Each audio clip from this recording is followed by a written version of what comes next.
gracia de Dios sobre tu vida que te lleva a cosas grandes.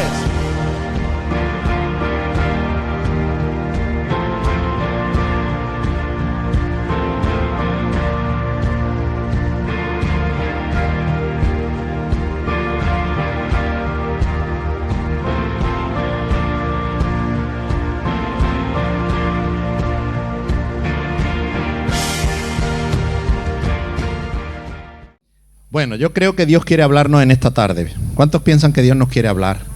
Él siempre tiene una palabra para nosotros. Amén. Siempre quiere Dios hablarnos.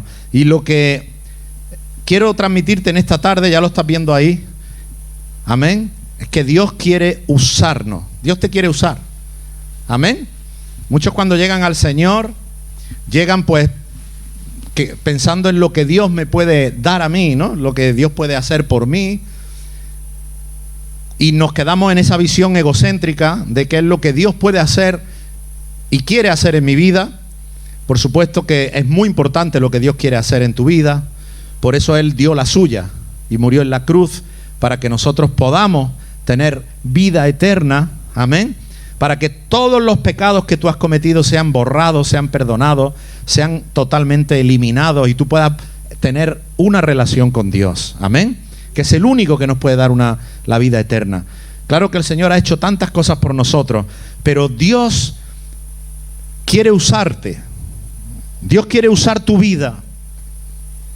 ¿Alguien puede decir amén a eso? Dios quiere usar tu vida, porque cuando hemos sido impactados por Dios y por el amor de Dios, no solamente es para recibir, sino es para compartir lo que Dios ha hecho con nosotros. Amén. Pero servir a Dios no es cualquier cosa, hermano.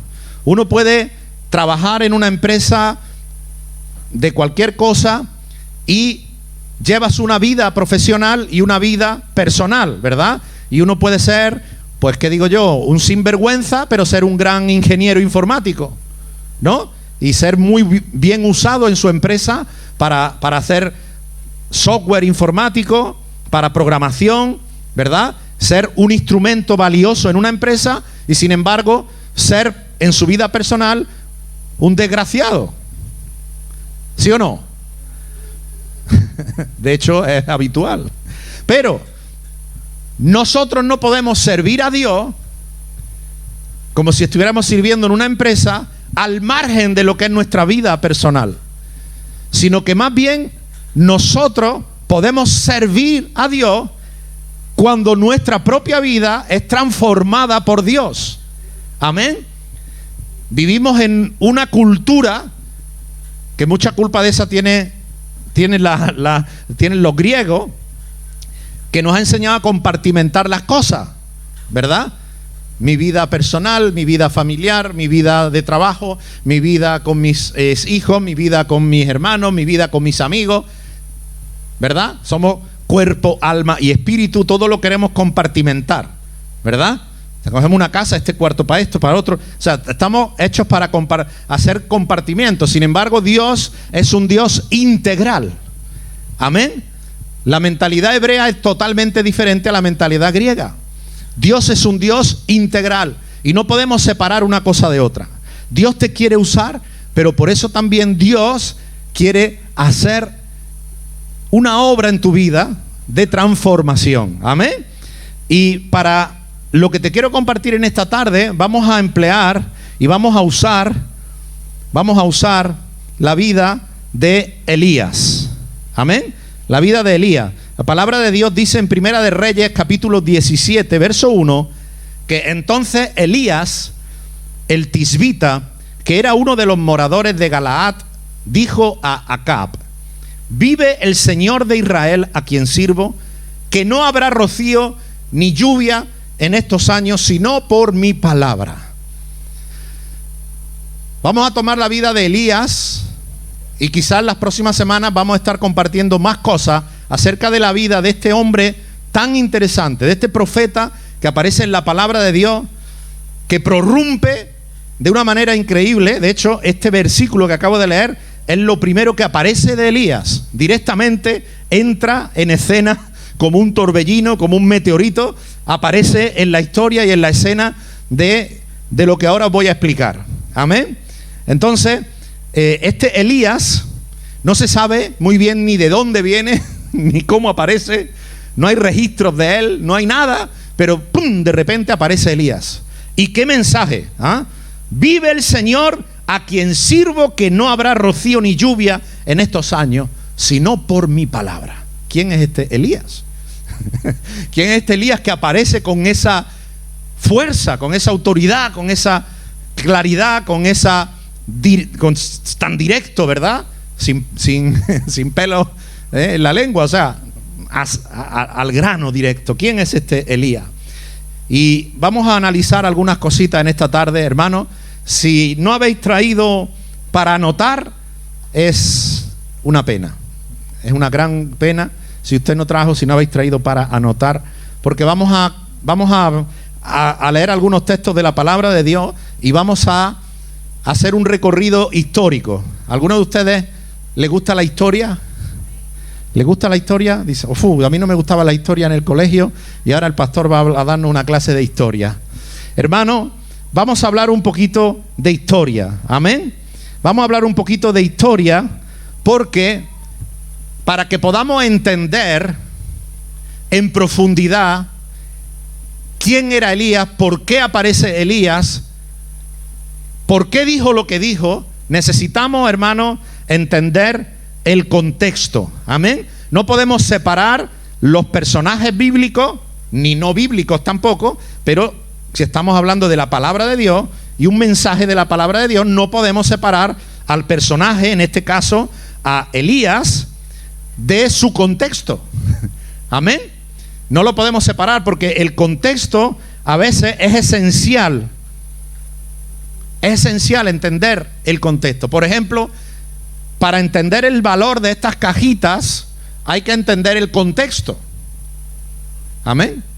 Si alguien nos ve diciendo, uy, hemos preparado esta cajita como regalo de Navidad,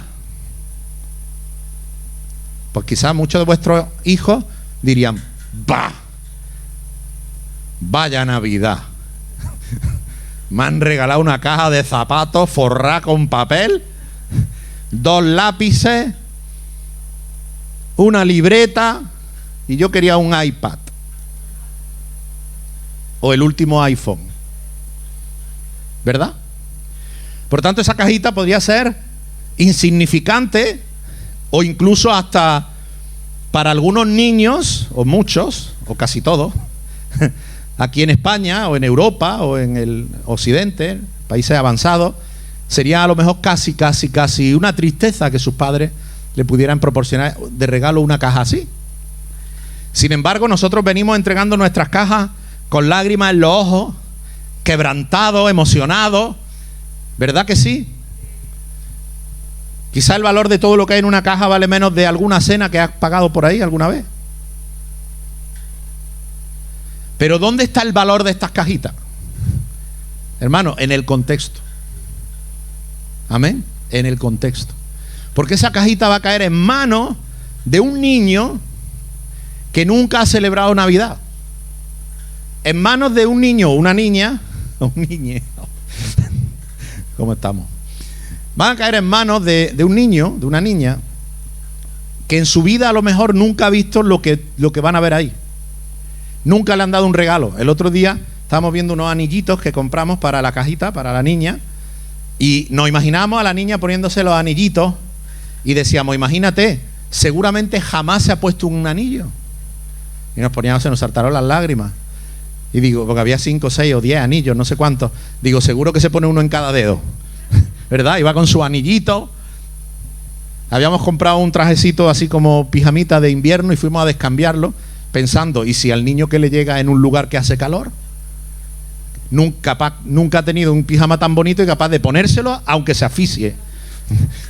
Entonces fuimos y lo descambiamos y compramos uno más ligero que puede servir. Si hace frío, pues se puede poner abrigo encima, ¿verdad?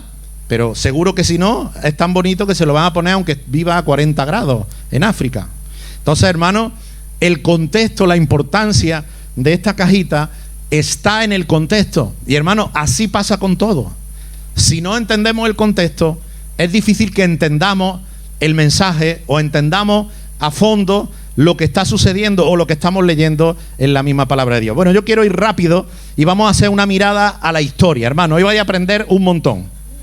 Yo creo que vais a aprender mucha historia bíblica y algunos me atrevo a decir que hasta les va a sonar a chino lo que vais a escuchar, pero qué bueno que por fin lo vas a escuchar. Amén. Y vas a aprender y eso te va a ayudar cuando leas la Biblia también. Porque hay veces que uno lee la Biblia, sobre todo cuando empieza a leer la Biblia, Génesis, Éxodo, Levítico, ya se atraganta un poco los números, ¿verdad? Pero bueno, Deuteronomio, en fin, uno va adelante y cuando llega a Reyes ya te vuelves loco.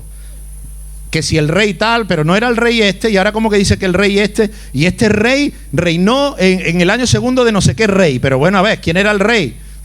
¿Cómo que cuántos reyes había? Amén. Entonces vamos a hacer una pequeña mirada a la historia, al contexto de Elías, para que cuando veamos cómo apareció Elías y qué dijo Elías y qué pasó con Elías, puedas entender en profundidad lo que Dios quiere que tú entiendas esta tarde. Amén. Y lo primero que tenemos que entender, hermano, es que el pueblo de Dios llegó un momento en el que tuvo un rey. El rey Saúl fue el primer rey que tuvo el pueblo de Israel. Por cierto, fue a petición del mismo pueblo de Israel. Dios no tenía en su idea poner reyes, ¿verdad? Pero el pueblo de Israel como que se sentía, decía, oye, todos los países tienen, todos los pueblos que nos rodean, todos tienen su rey y demás, y nosotros no tenemos quien nos reine, quien nos gobierne. Qué pena, ¿no? El Señor incluso se entristeció de eso, porque qué mejor que sea Dios mismo quien nos gobierne. Pero bueno, Dios accedió y puso a reyes. Hubo aquí estos tres reyes, Saúl, David y Salomón. Ellos tres fueron los tres reyes que hubieron durante 100 años reinando sobre el pueblo de Israel, sobre la nación de Israel. Amén. El pueblo de Dios, ¿sabéis? Israel no es un pueblo cualquiera, es el pueblo que Dios creó, que Dios formó. Amén. Es el único pueblo sobre la tierra que fue diseñado por Dios, creado por Dios. Dios puso a Israel sobre esta tierra para bendición a todas las naciones. Amén. Y entonces Saúl, David y Salomón estuvieron 100 años reinando sobre Israel. Pero llegó un momento después de Salomón que hubo como una revolución, como una guerra civil ahí. Hubo una división en el reino, en Israel. Lamentablemente se dividió en dos y apareció el reino del norte y el reino del sur. Entonces, después de Salomón vas a encontrar que Israel ahora no es lo que tú crees que es Israel, sino que ahora Israel es el reino del norte y Judá es el reino del sur. Entonces, cuando tú lees Primera de Reyes o Segunda de Reyes, vas a ver que simultáneamente te está hablando la historia del reino del norte, Israel, que hasta ahora Israel era todo, mientras que Saúl, David y Salomón reinaban. Israel era uno solo, eran las 12 tribus juntas, toda la tierra de Israel. Pero después hay esa división y el reino del norte se queda con el nombre Israel, con 10 tribus, y el reino del sur, con la capital en Jerusalén, se queda con el nombre de Judá, con 2 tribus, de las 12 tribus de Israel. Amén. ¿Vamos bien? ¿Hasta ahí? Muy bien. ¿Qué pasó después de esa división del reino? El reino se divide, como os digo, en el norte y en el sur. Y ahora cada reino comienza a tener sus reyes que gobiernan. Cada reino tiene su rey. En el caso del reino del norte, fueron 19 reyes los que estuvieron gobernando hasta que el reino fue destruido. Porque el reino del norte fue destruido hasta el día de hoy. De esos 19 reyes que gobernaron sobre Israel, o sea, sobre el reino del norte, de los 19, uno fue peor que el otro. Fueron perversos, asesinos, homicidas, lo peor. Uno peor que otro. Amén, ¿se entiende? Y en el reino del sur, en Judá, hubo 17 reyes hasta el momento en el que fue destruida la ciudad. Hubo 17 reyes, de los cuales 8 reyes fueron fieles al Señor. Por lo menos en el reino del sur hubo 8 reyes que sí fueron fieles a la palabra de Dios y gobernaron conforme al corazón y a la voluntad de Dios. Pero también hubo más impíos que buenos gobernantes. En estos dos reinos, el reino del norte finalizó en el año 722 antes de Cristo. Este reino duró 200 años y en esos 200 años hubo esos 19 reyes perversos. En el 722 antes de Cristo, el reino del norte es invadido por el imperio asirio y es totalmente destruido y devastado hasta el día de hoy. Es decir, esas 10 tribus que formaban el reino del norte desaparecieron. Ahora, siguen estando. No desaparecieron de la tierra, desaparecieron como tribu, como identidad, como pueblo. Se esparcieron y se entremezclaron con todos los demás. Amén. Bueno, ahí en paréntesis te digo, eso también es plan de Dios. Porque ahora cuando los gentiles seamos tomados, seremos parte de esas 10 tribus. De esto hablé en su momento, por eso se nos llama efraínita.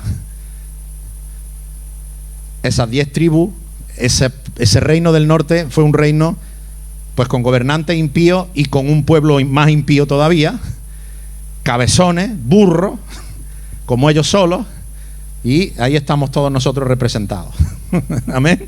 Bueno, y en el reino del sur finaliza en el año 586 antes de Cristo. Este reino duró 100 años más que el reino del norte, duró 300 años.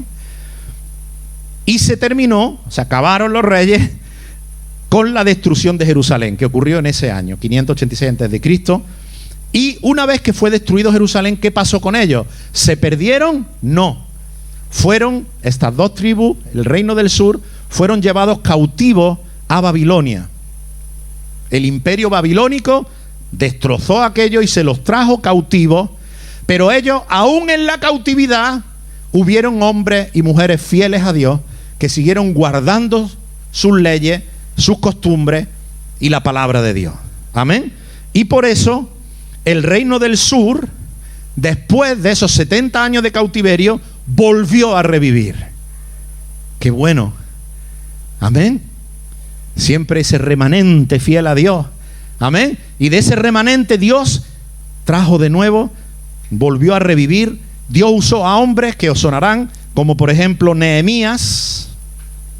Lo pueden leer en la Biblia. Hay un libro con su nombre, precioso el libro. Esdras, también hay otro libro con su nombre. Y Zorobabel, que no hay un libro con su nombre. Amén. Pero está en la Biblia. Amén. Ellos fueron restauradores. Ellos fueron hombres usados por Dios para, después de 70 años, hermano, una generación entera, todo destruido. 70 años después, ellos regresan. Amén. Y restauran el templo y restauran la adoración al Dios verdadero. ¡Qué maravilla! Amén. Yo me emociono cuando pienso en esto. Lo que hoy conoces como Israel es el reino del sur. Estamos en el año 2021. En el año 1948. 1948. Estamos hablando aproximadamente 2500 años después de lo que estoy contando. 2500 años después se cumple la profecía. Israel es declarado un estado por las Naciones Unidas. Impresionante. Un pueblo con más pequeño, la mitad que Andalucía. 2500 años después, conservando la palabra de Dios. Amén. Conservando la adoración a Dios. Tremendo. Amén. Bueno, y dentro de ese panorama, hermano, durante este periodo de reyes, nos encontramos en la Biblia, pues que por tanta iniquidad que había de parte de los mismos reyes que gobernaban, pues Dios permanentemente envió profetas. Profetas que lo que hacían era gritar, hablar, para que volvieran a Dios. Amén. Los profetas no eran como ahora muchas veces vemos profetas que están todo el día profetizando y diciendo, así dice el Señor, Dios te va a dar un mejor coche, Dios te va a prosperar, Dios te va, y tienen promesas. No, los profetas en la palabra de Dios eran personas que lo que hacían era todo lo contrario. Pocos profetas decían, te va a ir bien. Los profetas se levantaban y decían, os va a ir mal si no regresan y son fieles a Dios. Vuelvan al Señor. Amén. Eso es lo que hacían permanentemente los profetas, y se jugaban la vida. No eran invitados ni los alojaban en un hotel de 5 estrellas. No. Se jugaban la vida porque las cosas que decían eran fuertes. Elías era un profeta y mira cómo apareció. Amén. Profetas eran gente como Juan el Bautista, era otro profeta, ¿verdad? Y el mensaje era tremendo. Arrepentíos, generación de víboras. ¿Sí o no? Era un mensaje de arrepentimiento, de volverse a Dios. Amén. Dios levantó muchos profetas. Ahora, vamos a analizar en esta historia que vamos a ir viendo, el primer rey, hermano, este lo destaco aquí, Jeroboam. Este fue el primer rey que reinó en el reino del norte, Jeroboam. Este fue quizá el más culpable porque fue el primero.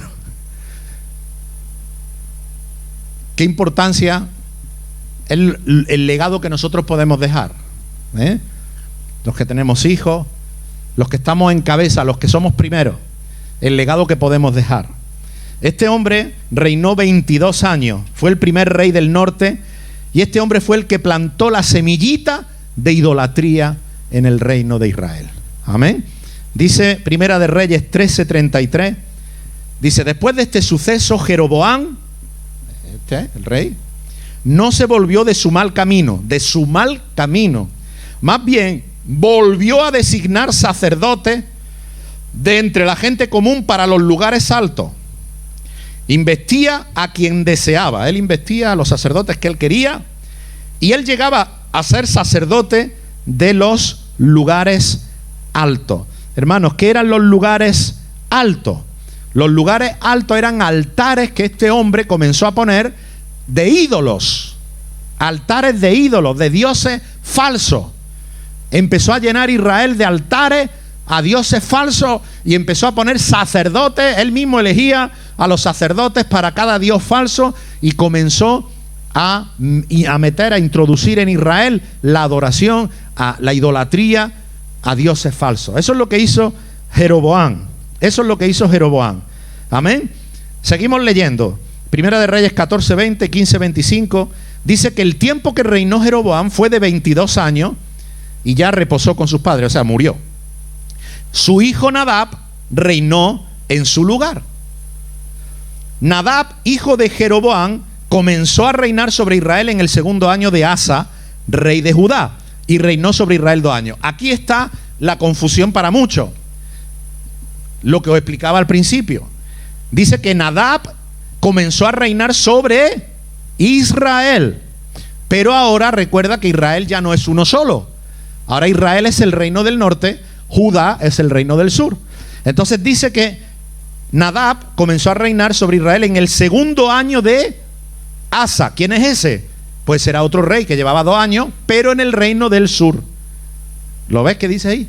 Rey de Judá. Claro, si uno no entiende lo que te he explicado antes, estás leyendo esto y dices, ¿cómo que Nadab comenzó a reinar en el segundo año del rey Asa? Entonces, que reinaron los dos. Sí, uno era en el reino del norte, otro era en el reino del sur. ¿Se está entendiendo? Entonces, ahí llega Nadab.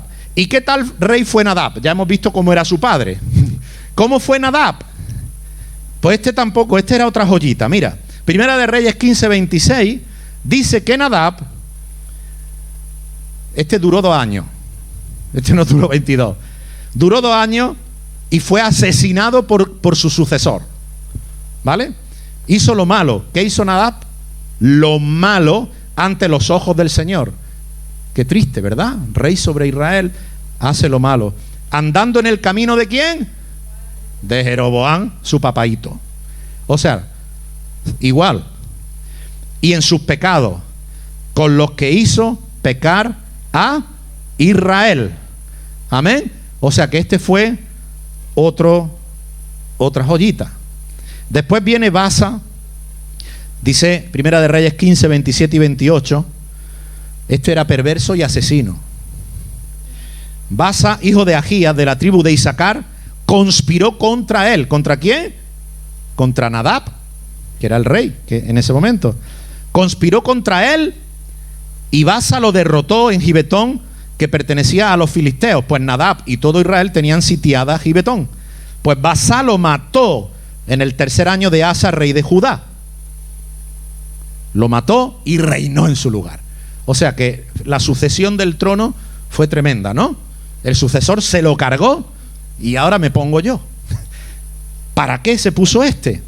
¿Qué tal fue como rey? ¿Será que quitó a Nadab porque era perverso y se puso a él para hacerlo bien? La manera no fue la más idónea, asesinándolo, ¿verdad? Y ahora aparece, dice aquí Primera de Reyes 15, 29 y 30, que sucedió que cuando Baasa llegó a ser rey, a ver qué hizo este. Mató a todos los de la casa de Jeroboam. Un asesino. No dejó con vida ni a uno. Ni uno de los de Jeroboam, nadie, hasta que los destruyó. Conforme a la palabra del que el Señor había hablado por medio de su siervo Agías de Silo, a causa de los pecados de Jeroboam, quien pecó e hizo pecar a Israel, y por la provocación con que provocó a ira al Señor Dios de Israel.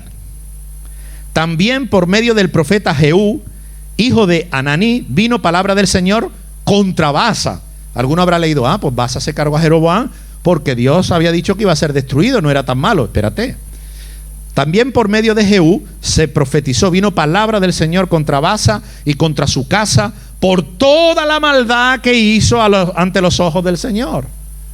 Otro rey perverso, hermano, provocándolo a ira con la obra de sus manos. ¿A quién provocó a ira?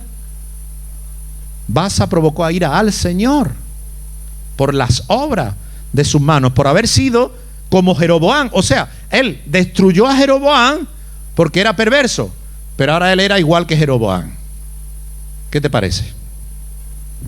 Como los políticos, es lo mismo. Los que están en la oposición fulminan y critican al presidente. Cuando llegan ellos, lo hacen igual o peor. Pero ya estoy yo sentado aquí. ¿Cierto?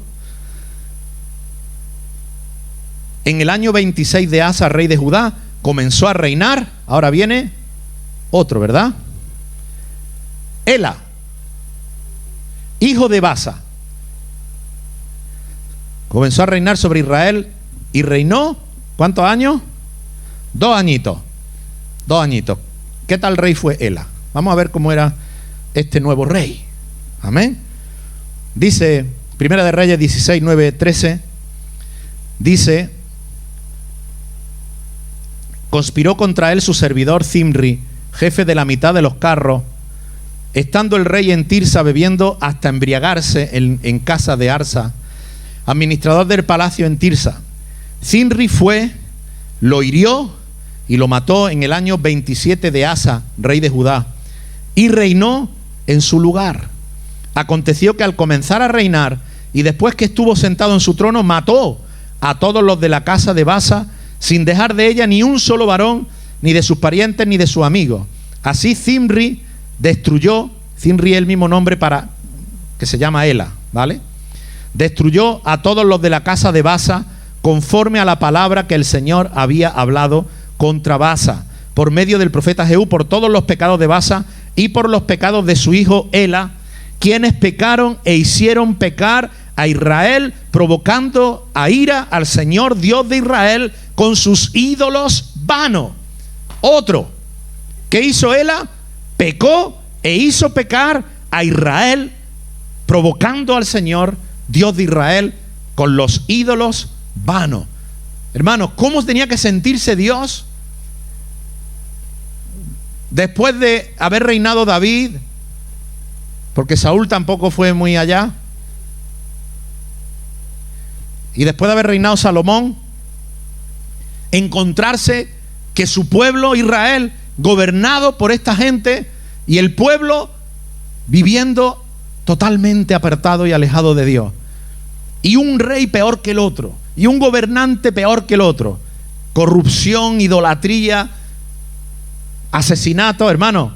6 décadas. Menuda dinastía. Hay una serie que se llama Dinastía. Menuda dinastía esta. 60 años, hermano, 6 décadas de maldad total. Un asesino reemplazando a otro asesino. Un criminal matando al otro. Un multihomicida acabando con la familia de otro multihomicida. Y así, un rey tras otro rey. Tremendo. Menuda dinastía. Ahora, todo eso parte desde el primero, que fue Jeroboam, que es el primero que metió en Israel toda la idolatría, y todos fueron imitando el pecado y ampliando cada vez más el pecado. Amén. O sea, peor ya no se podía, ¿sí o no? Peor ya era imposible. Sin embargo, dice la Biblia que aparece otro. Se llamó Omri. Si todos eran perversos los que lo precedieron, mira lo que dice la Biblia en Primera de Reyes 16, 26 al 28. Dice que Omri hizo lo malo ante los ojos del Señor, pero aquí no solamente dice que hizo lo malo, dice que actuó peor que todos los que habían reinado antes que él. Peor. Pues anduvo en todo el camino de Jeroboam, otra vez, hijo de Nabat, y en sus pecados con los que hizo pecar a Israel, provocando a ira al Señor Dios de Israel con sus ídolos vanos también. Pero aquí matiza que fue peor que todos los demás. Omri reposó, o sea, murió, y fue sepultado en Samaria. Y ojo a esto, porque ya empezamos a entrar en la escena. Ya estamos llegando a la escena donde aparece Elías. Omri muere y su hijo, ¿quién era su hijo? Acab. Su hijo Acab reinó en su lugar. Prepararse. Porque Acab, aquí está, Primera de Reyes 16:31, dice: como si le hubiera sido cosa liviana andar en los pecados de Jeroboam, hijo de Nabat. Está hablando ahora de Acab. O sea, como si le hubiera sido poco. Como si fuera poco. Lo voy a traducir aquí al andaluz. Como si fuera poco. Que pecó igual que Jeroboam y todo esto. Por si no tenía bastante el muchacho. Va y se casa con Jezabel. La primera vez que aparece en la Biblia la mujer del rey. Los demás no aparece la mujer.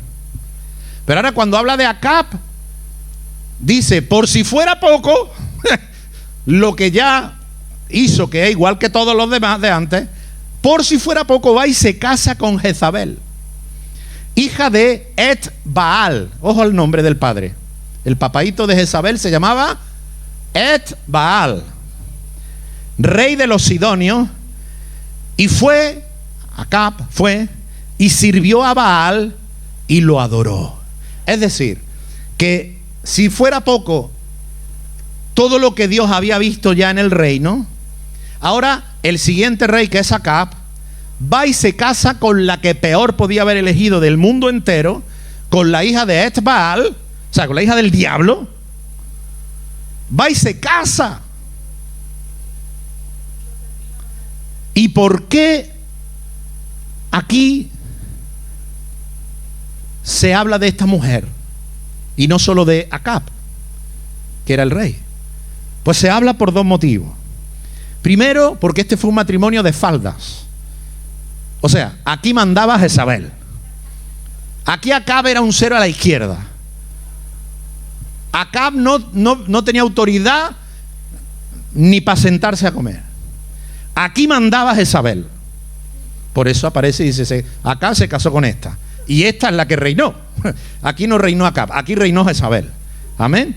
Y lo segundo que lo destaca es porque no solamente dominaba en el matrimonio, sino que este fue el inicio, hermano, el inicio del culto a Baal, el inicio del culto a Baal en Israel. Y es terrible porque, vamos a seguir leyendo. ¿Quién era Baal? Baal fue adorado como el dios de la lluvia y de la fertilidad. O sea, el pueblo ahora de Israel también, ya no solo los pueblos paganos, ahora era el dios falso más poderoso que había alrededor, o más adorado, porque poder no tenía, pero más adorado. Detrás de él estaba el diablo, literalmente, que tenía metido en el pecado y en la barbarie a todas las naciones, pueblos de alrededor. Ahora meten al dios Baal en Israel, y ahora para ellos Baal era todo. Fijaros, la lluvia, la fertilidad. ¿Es importante para una nación que llueva? ¿Es importante que nazcan niños? ¿Es importante que produzca la tierra? ¿Que haya cosecha? ¿Que haya siembra? Claro que es importante, es lo más importante. Amén. Verás tú cómo deje de llover y deje de haber cosecha. Ya no hablaremos ni del coronavirus cuando no tengamos para comer. O sea, es lo más importante. Lo más importante. Bueno, pues todo eso, según ellos, era gracias a Baal. Si había cosecha, era gracias a Baal. Si podían comer, si llovía, todo era gracias a Baal. Pero además, Baal, como diablo que había detrás de ese ídolo, exigía prácticas paganas y sacrificios salvajes, sacrificios de niños, barbaridades que había que sacrificarle al dios Baal para que nos mandara la lluvia, para que haya buenas cosechas. O sea, era algo realmente brutal. Y me encanta como dice la Biblia, por si le era poco. O sea, por si ya Dios había tenido paciencia. Venga, otro rey, otro sinvergüenza. Bueno, venga, otro sinvergüenza. Ya van por 18. Pero es que de repente, dice la Biblia, ya hasta aquí hemos llegado. Por si fuera poco, ahora este va y trae a Jezabel y la mete aquí con el Dios de su padre. Tremendo. Amén. Y en medio de ese contexto, hermano, en medio de ese contexto de paganismo, de oscuridad, de asesinatos, de homicidio, o sea, en medio de ese ambiente diabólico, oscuro, salvaje, alejado totalmente de Dios, en medio de todo ese ambiente, hermano, fijaros, ya para colmo, dice Primera de Reyes, que Acab además erigió un altar para Baal en el templo de Baal que había edificado en Samaria. O sea, ya no solo en Israel, sino que en Samaria, allí le hizo Acab un altar a Baal y lo puso allí también, honrándolo. Y Acab también hizo un árbol ritual de Acera. Hermano, esta era una diosa que según la mitología era la madre de Baal. ¿Me estáis entendiendo? Algunos están diciendo, vaya tostón de historia nos está dando aquí hoy el pastor. ¿Está aprendiendo? Hermano, ya no hay calificativo ya. O sea, por si fuera poco, ahora Acab también ya no tiene bastante con Baal, sino que ahora le hace un árbol a Acera. Onri era peor que todos los anteriores, ¿verdad? Pues mira lo que dice aquí. Con razón dice peor que los anteriores, no dice peor que los posteriores. Porque Acab, que vino después de Onri, hizo peor que todos los reyes de Israel que habían reinado antes que él. Peor que todos. Hermano, qué tremendo cuando introduce también ya a Acera, la madre de Baal, la madre del dios Baal. Desde ese momento, hermano, y ahora ojalá se te abran un poquito los ojos, desde ese momento comienza la adoración a la madre de. Amén. Adoración a la madre de Baal, costumbre pagana que se ha ido llegando hasta el cristianismo, y aquí pues también saben que muchos adoran a la madre de Dios. Ojo, porque todo viene del mismo sitio, de la misma fuente. Amén. ¿Estás entendiendo? Bueno, en medio de todo este contexto, por fin, he puesto ahí al fin, hermano, aparece un profeta. O sea, ya Dios llega a un momento en el que dice, basta. Amén. Basta.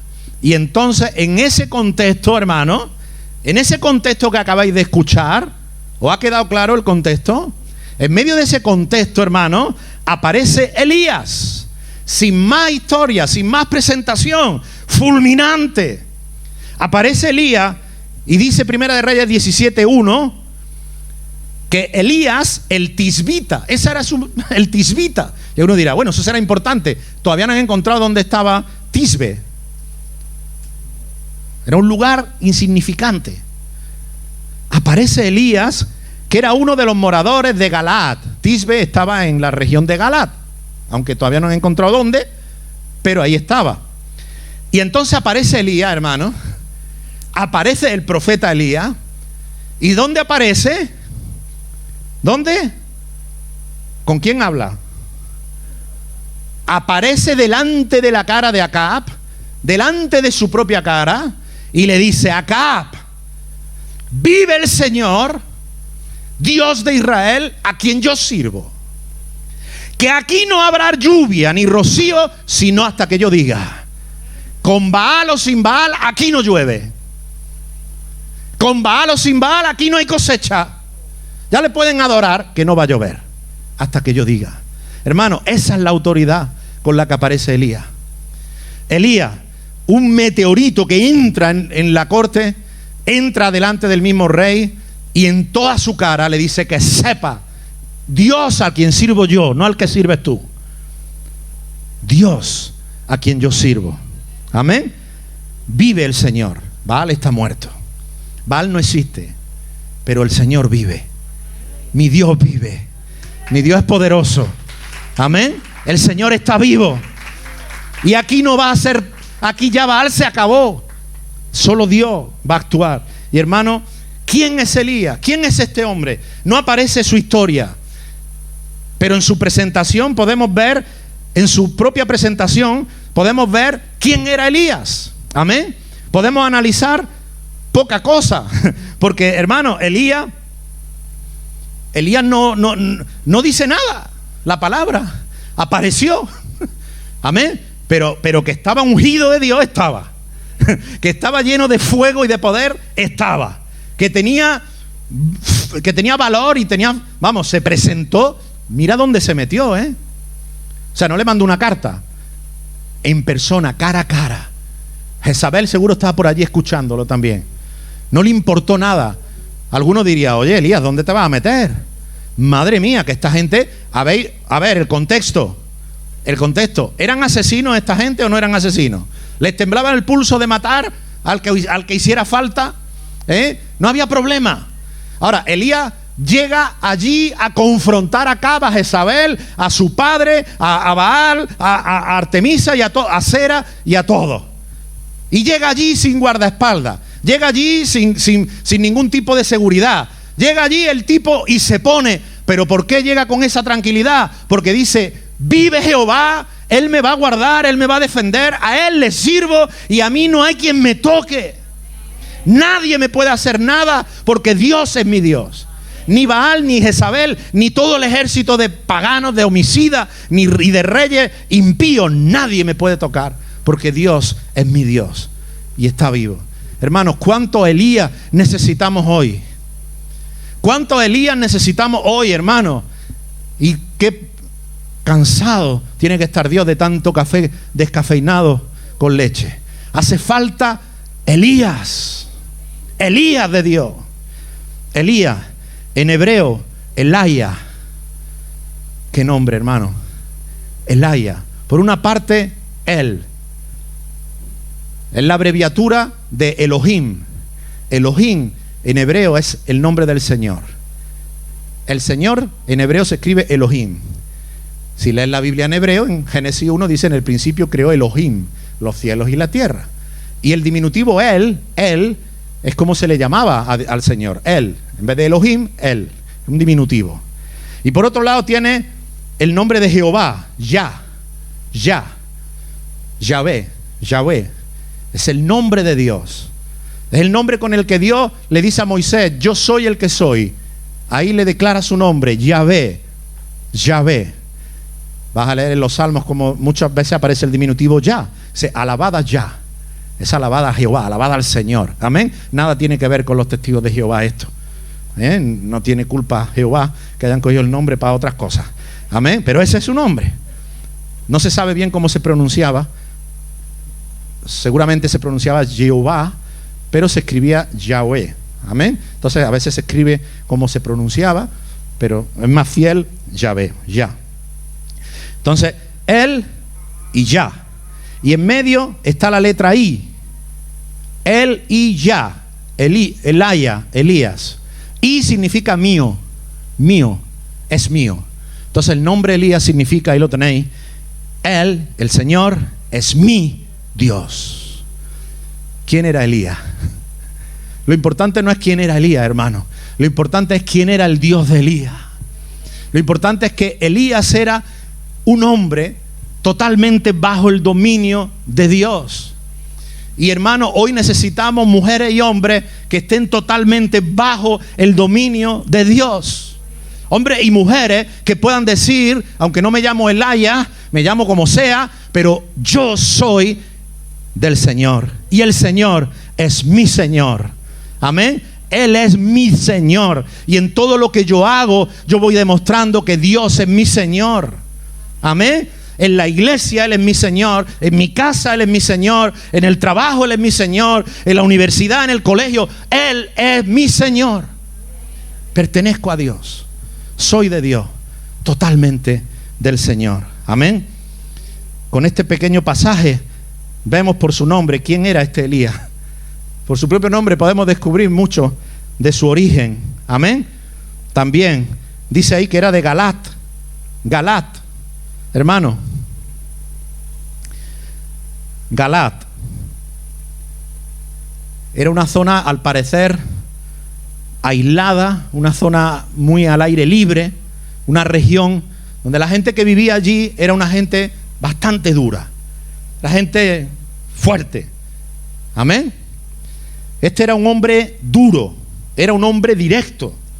Como te decía, los profetas, Juan el Bautista, ¿dónde vivía? En el desierto, dice la Biblia. Y comía langostas, pero no langostas de estas que tú ves. Tú decías, vaya tela, Juan el Bautista, el tío, con langostas, ¿no? No eran las langostas que tú ves en las marisquerías. Eran saltamontes, hermano, saltamontes. Y el tío se metía el saltamontes para adentro. ¿Era duro o no era duro? Imagínatelo diciendo a Juan el Bautista, diciéndote, arrepiéntete. A ver quién no se arrepentía. Amén. Juan el Bautista no estaría llamado, hermano, si sientes de parte del Señor, si estás sintiendo algo en tu corazón, hermano, si tú sientes, hermano, que quizá alguien te ha hecho daño y tú sientes, hermano, puedes pasar aquí, haz una oración y el Señor te va a salvar eternamente, todo te irá bien. No, yo no veo a Juan así. Juan decía, pasa o no pase, pero deja de pecar. Amén. Fuera al pecado. Arrepiéntete ya, o te vas para el infierno. Ese era Juan. ¿Y qué tenemos que hacer? Llegaban los religiosos. Juan, ¿y qué leyes tenemos que cumplir? ¿Leyes? Deja de robar. ¿Más leyes queréis? No cumplid las que tenéis. Llegaba allí. ¿Qué tenemos que hacer? No quieras cobrar más de lo que es debido. No le cobres injusto al que no tergiverses la balanza para cobrarle más caro. Sé justo. Comparte con el que no tiene. No hace falta tanta ley. Lo que hace falta es que dejéis de pecar. Amén. Ese era Juan, directo. Y Elías, de la misma estirpe. Un tipo directo. Un tipo que vivía, no se sabe dónde, hermano. No se sabe dónde. El estilo con el que aparece también habla de quién era Elías. Aparece sin cartita de presentación. Aquí está Elías, el profeta de Jehová. No. Elías, aquí está mi página web, Instagram, YouTube. No quería ser famoso el tipo. No sabía nadie ni quién era. Hermano, este aparece sin protocolo, aparece sin presentación, aparece sin permiso, aparece sin refinamiento. él llega allí y simplemente dice: vive Jehová. Esto es lo que hay. Amén. El estilo con el que él aparece. Hermano, a él no estaba en la escuela de profeta, aprendiendo a ser profeta. Él estaba, no sabemos ni dónde. Qué tremendo. Y qué falta nos hace perdernos un poquito. ¿Me ha entendido alguien? De no estar tan metidos en el mundo. Aislarnos un poquito de este mundo. ¿Cómo estaba el reino? ¿Cómo estaba todo? ¿Qué pintaba Elías ahí? Por eso no se sabe nada de Elías, porque Elías no estaba ahí. Cuando fueron a ungir al rey de Israel, el profeta Samuel, no sé si os acordáis, al rey de Israel, Dios le dijo: ve a la casa de Isaí y ahí vas a ungir al rey de Israel. Uno de sus hijos es el rey que vas a ungir. Y cuando llega Isaí a casa Samuel a casa de Isaí, le dice: vengo a ungir al rey, el Señor me ha dicho que uno de tus hijos va a ser el rey de Israel. Llama a tus hijos. Y él llama a Isaí a todos sus hijos. Y cuando Samuel ve a sus hijos, se le hacen los ojos así, porque era uno más alto que el otro, fuertes, preparados para la guerra. Seguramente no, porque no era esa época. Si fuera en esta época hablarían 5 o 6 idiomas cada uno. O sea, eran tremendos. Y entonces Samuel le dice al Señor: Señor, bien, a buena casa me has enviado a ungir al rey de Israel. Aquí podíamos elegir a cualquiera, vaya, que bien sabe el Señor a dónde me ha mandado. Y entonces el Señor le coge así de la oreja a Samuel, dice: ven para acá, Samuel, ven.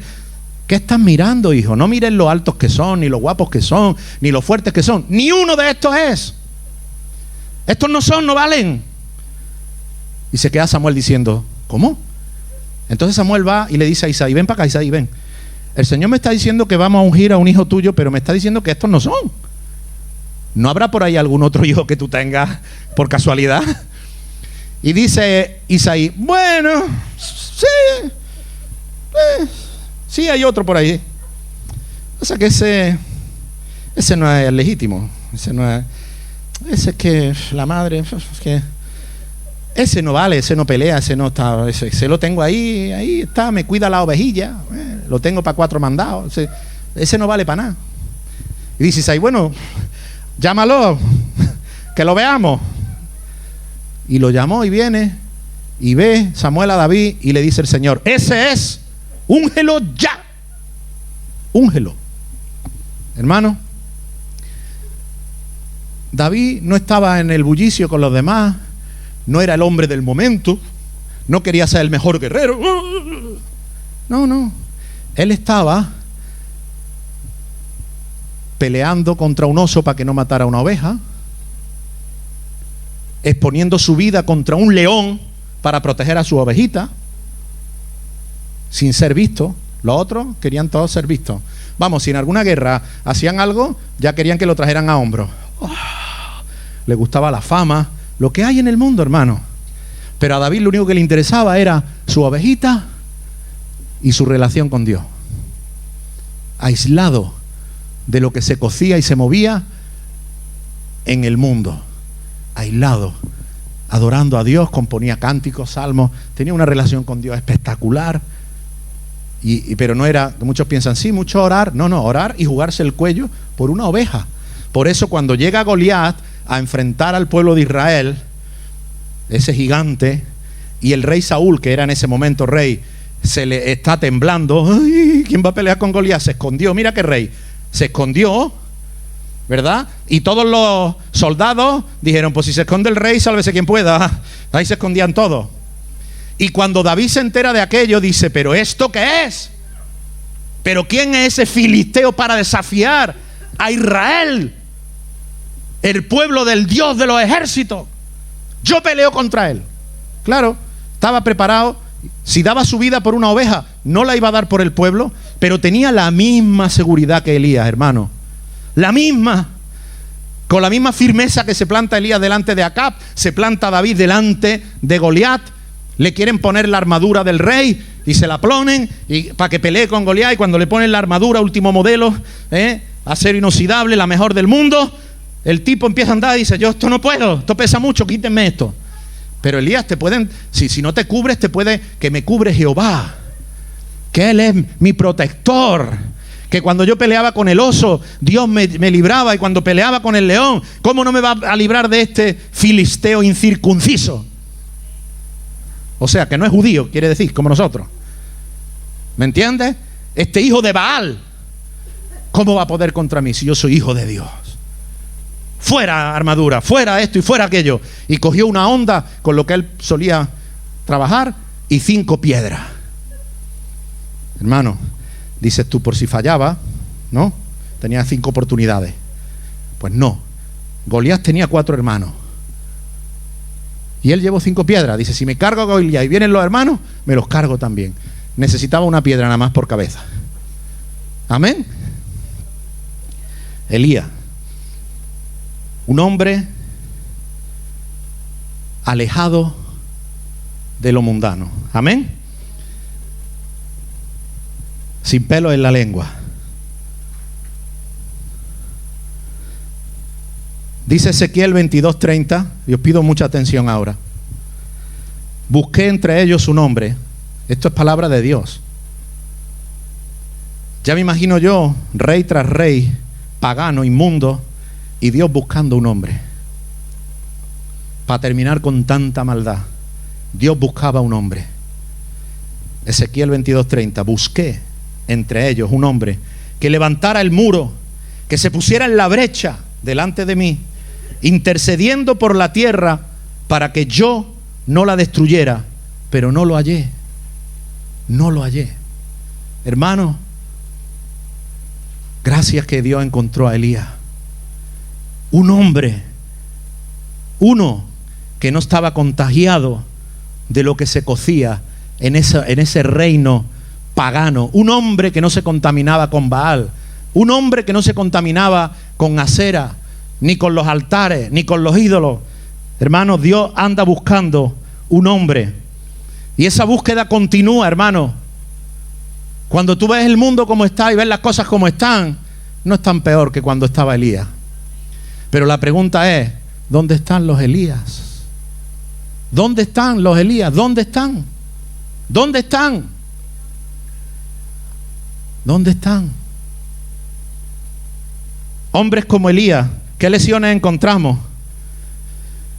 ¿Qué lecciones encontramos aquí? Que Dios anda buscando personas especiales en tiempos de dificultad. Amén. Personas especiales en tiempos de dificultad. ¿Especial en qué sentido? Que lo que Dios necesitaba no era un hombre que estuviera en un palacio, ni era un hombre que estuviera en la escuela de los profetas. Mira esto. Lee eso.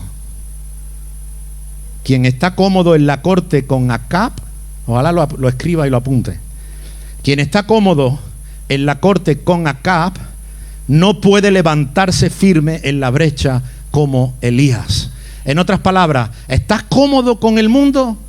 ¿Estás cómodo en la manera en que el mundo se está moviendo? ¿Estás cómodo? ¿Te da miedo ser diferente? ¿Estás cómodo con tus amigos haciendo las mismas tonterías que ellos hacen? ¿Te sientes cómodo? Entonces tú no calificas. Dios está buscando gente especial, y no especial porque sean más listos. Quizá tú, cuando hablas de gente especial, pensarías justo en lo que no es especial. Dios necesita a alguien en España, seguramente estará en el seminario bíblico. No, eso no es lo especial. No significa que no pueda haber en el seminario bíblico un Elías, claro que sí. Pero lo importante no es que esté en el seminario bíblico, hermano.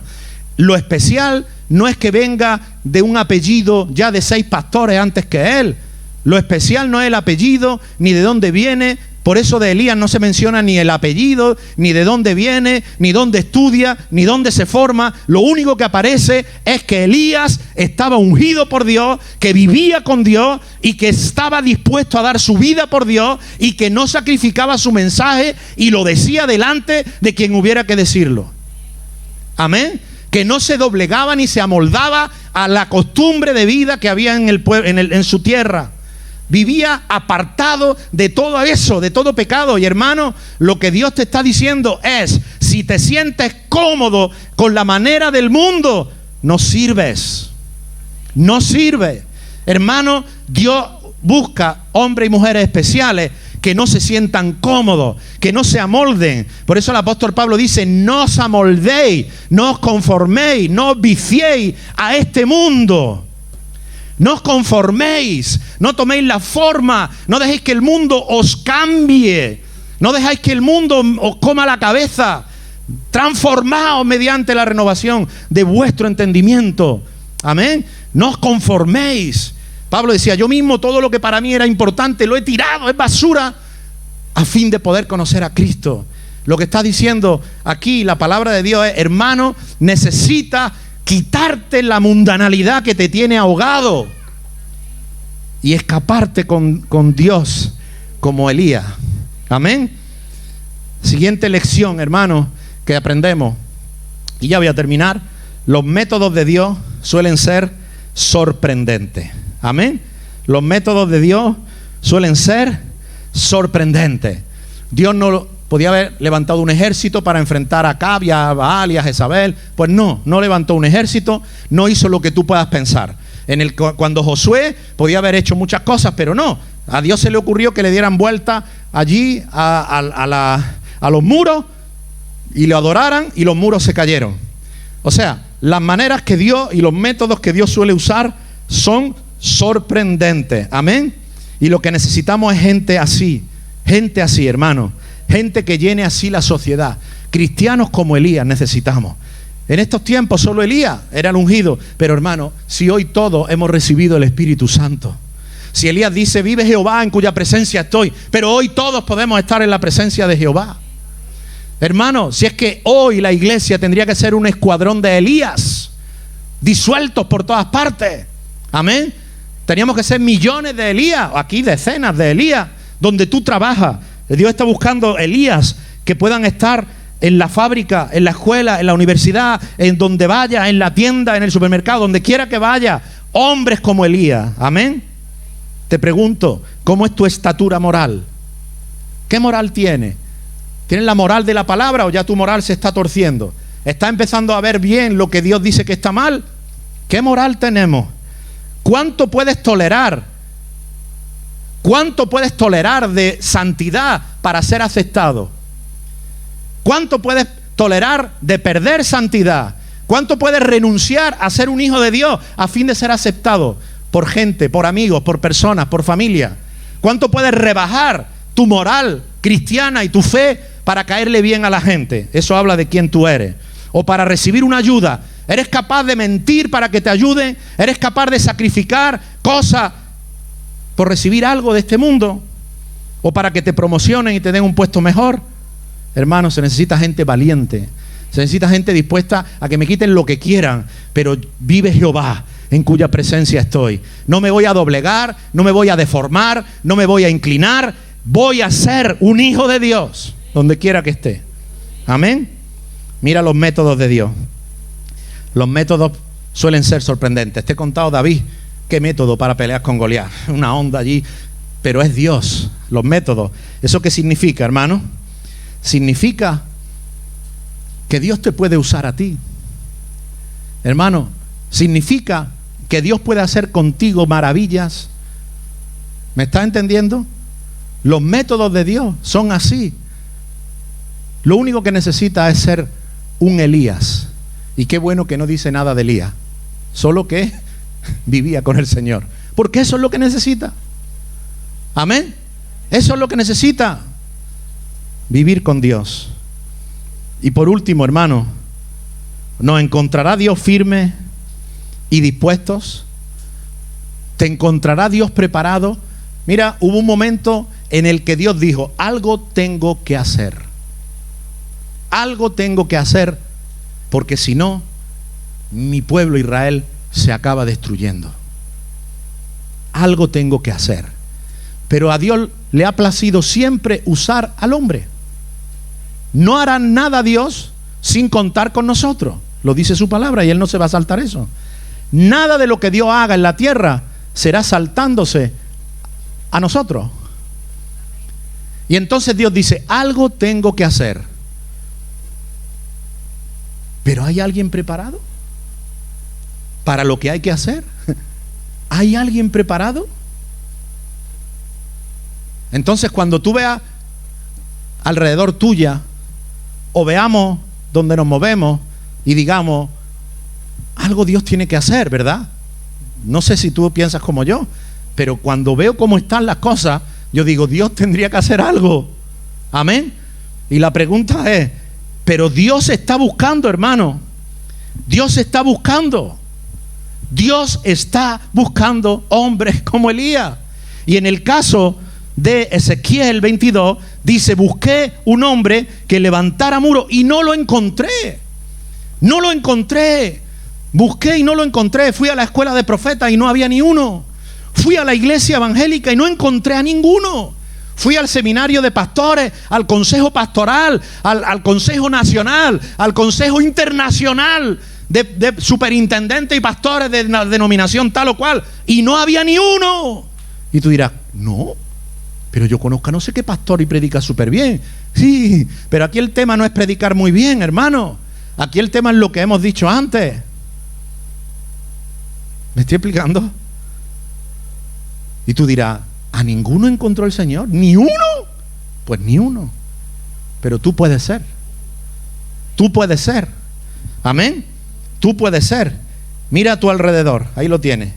La necesidad hoy sigue siendo grande.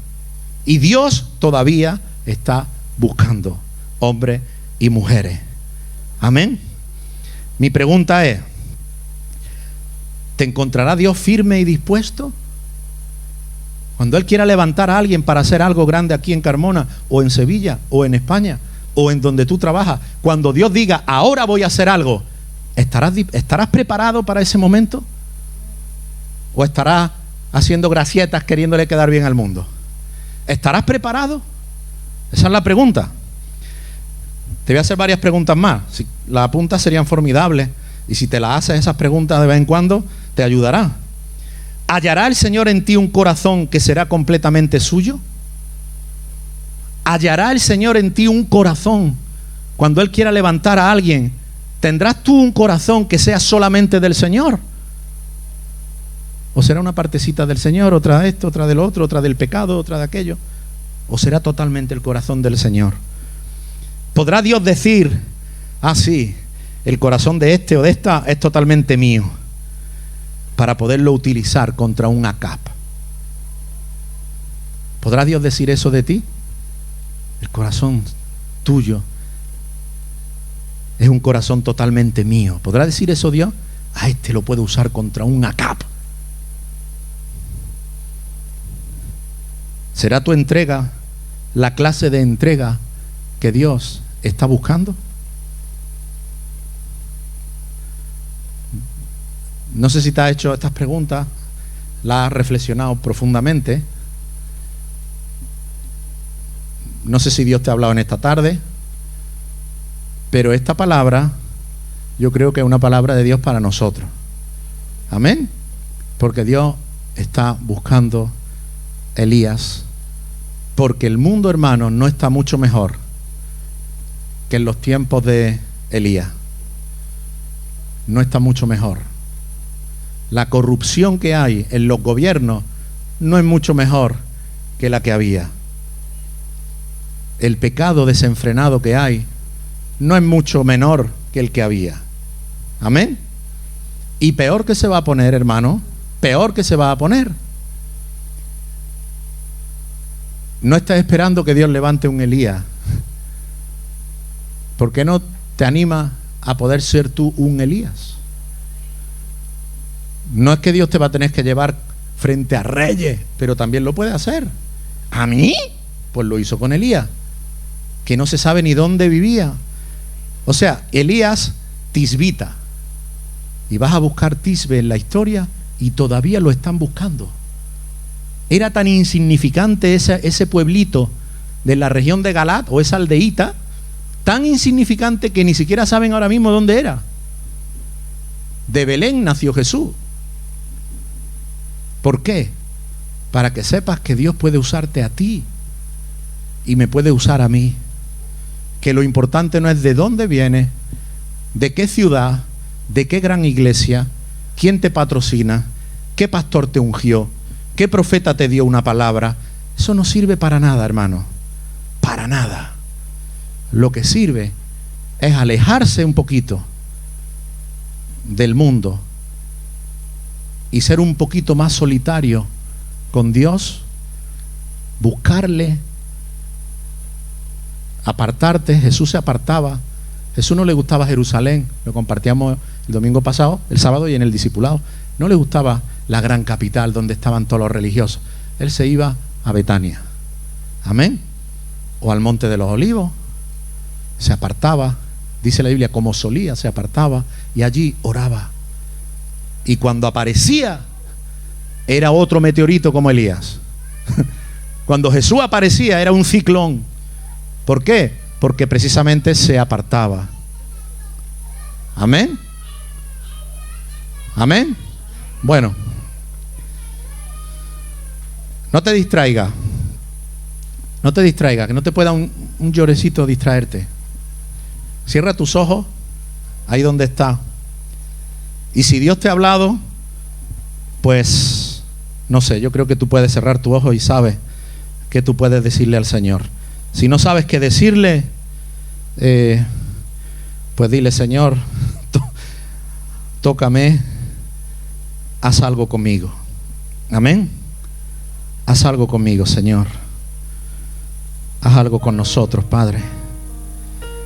Solo te pediría que te rindas al Señor, no de una manera emocional solamente, aunque las emociones son buenas, pero de una manera verdadera. No te distraigas con nada en este momento. Vamos a tener 2 minutos nada más. Luego tú a solas con el Señor. Quizá Dios te haya hablado y sientas la necesidad de apartarte con Él, de buscarle más, de encerrarte a solas con Él y con su palabra. Yo le pido a Dios que Él ponga en ti un profundo deseo de buscarle, de servirle. Él está buscando hoy hombres y mujeres. Él sigue buscando hombres y mujeres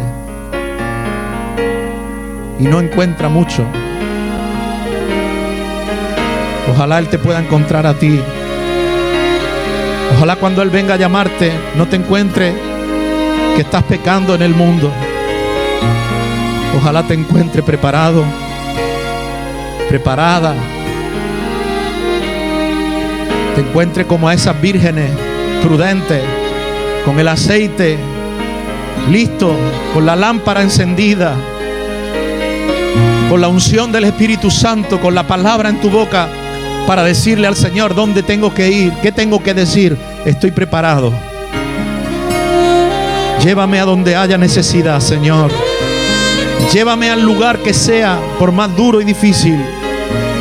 Porque si voy contigo, Señor, tú harás el milagro. Si mi vida te sirve, la entrego a ti. Hoy la rindo a tus pies, Señor Jesús. Entrego mi ser y mi corazón. No hay sentido en vivir si no es para ti. Yo lo haré, te obedeceré, sin reservas ni condiciones te serviré. Yo lo haré, díselo, te obedeceré,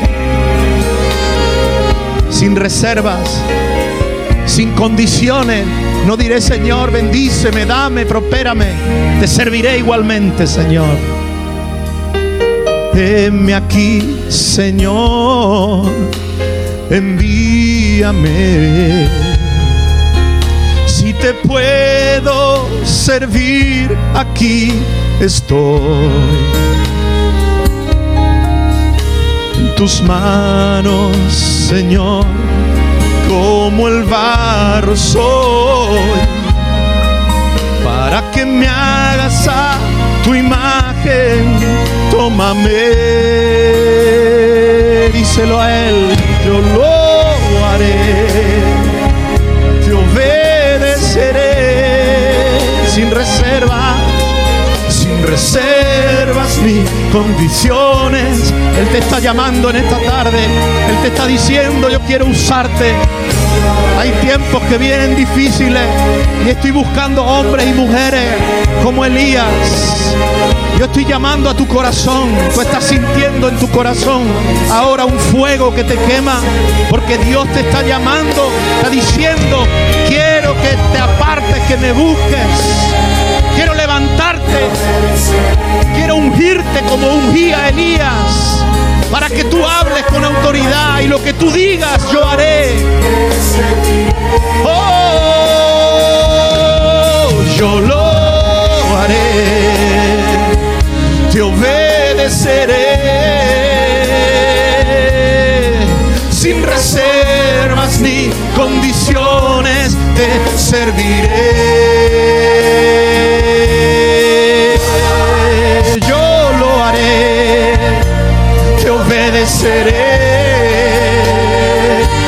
Oh, entrégale al Señor, que tu corazón esté preparado, enteramente consagrado para Dios. Oh, yo lo haré, te obedeceré sin reservas ni condiciones. Él no se ha olvidado de ti. Aunque tú te has apartado del Señor, aunque tú te hayas alejado del Señor, Él no se ha alejado de ti. En un momento Elías se sintió mal, se sintió deprimido, se metió en una cueva, pero allí Dios llegó y le dijo: Elías, sal de esa cueva, porque el largo camino te resta. Si tu vida se ha metido en una cueva, hoy Dios te dice: sal de esa cueva, sal de esa depresión, sal de ese desánimo, sal de ese pecado, porque yo te voy a usar. Conságrate a mí, enciérrate con mi palabra, yo te voy a usar. Oh, deja de mirar al mundo, deja de mirar las cosas del mundo, porque este mundo se apaga, este mundo se acaba, pero Dios va a hacer algo glorioso por los que se dejan usar. Yo lo haré,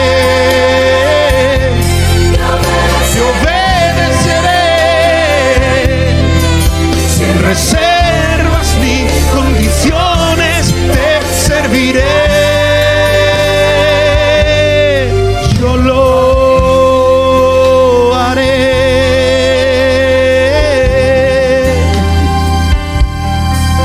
Oh sí, Señor. Entrégate al Señor. Él quiere limpiarte.